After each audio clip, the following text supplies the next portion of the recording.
Nous poursuivons notre cycle d'auditions dédié à la prostitution des mineurs et nous accueillons aujourd'hui Madame Lénaïque Lebaille, commissaire divisionnaire chef de l'Office central pour la répression de la traite des êtres humains, et Monsieur Christophe Molmy, commissaire général et chef de la brigade de protection des mineurs, et je vous remercie à tous les deux d'être présents aujourd'hui.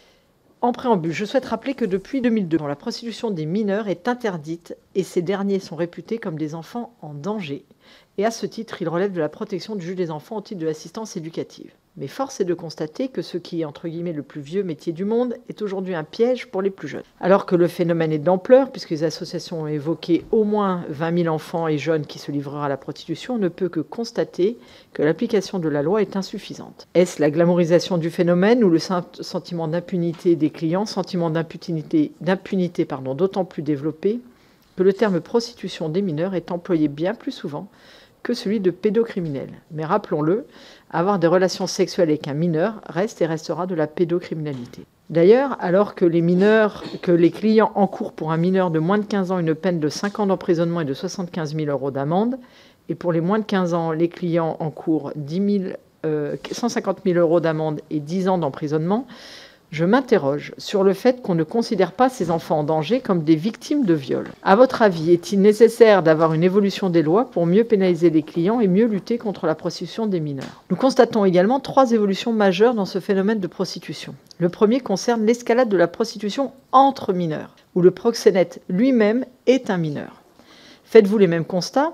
Et comment traitez-vous ces dossiers de proxénètes de mineurs? Le deuxième concerne le numérique. 90% de la prostitution et des pratiques pré-prostitutionnelles en France passent aujourd'hui par Internet.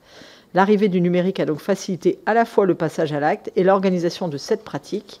L'association ACPE a constaté que le numérique permet une initiation au système prostitutionnel en facilitant l'accès à certaines applications, ainsi qu'une exposition précoce à la pornographie. Ces comportements qui n'impliquent pas de contact physique restent pour autant des pratiques pouvant être associées à de la prostitution. Le numérique facilite également les rendez-vous avec les clients et rend plus complexe l'identification de ces dits clients. Bien sûr, tout ça en augmentant les risques pour les jeunes mineurs. La diminution de la prostitution de rue rend également plus difficile le repérage des victimes et il est par ailleurs significatif à cet égard que vos missions prévoient la surveillance des plateformes hôtelières et des sites spécialisés. Quelle action mettez-vous en œuvre pour agir sur ces nouveaux usages et détecter les enfants en danger qui se livrent à ces comportements, mais également pour traduire en justice les clients qui passent par ces nouveaux, moyens numériques?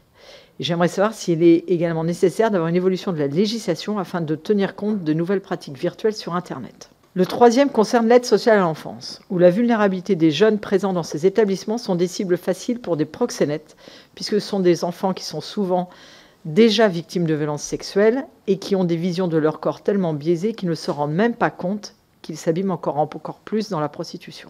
Travaillez-vous avec ces structures de protection de l'enfance et comment accompagnez-vous les jeunes et ces structures? En conclusion, j'aimerais vous demander que manque-t-il pour accomplir au mieux vos missions de lutte contre la prostitution des mineurs?